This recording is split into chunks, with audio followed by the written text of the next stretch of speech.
Se va a hacer daño con eso. ¿Con qué? Con la... ¿Con qué? Con el pico ese. ¿Qué se va a hacer? Jesús.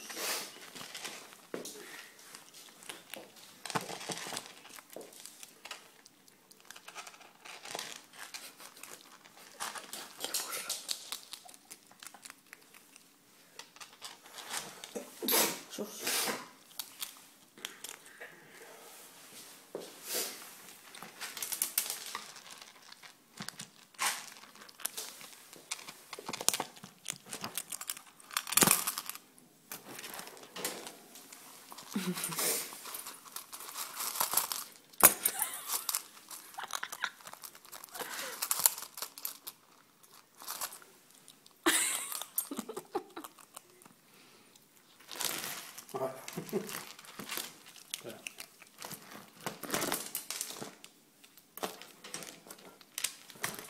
Lo va a volver a tirar.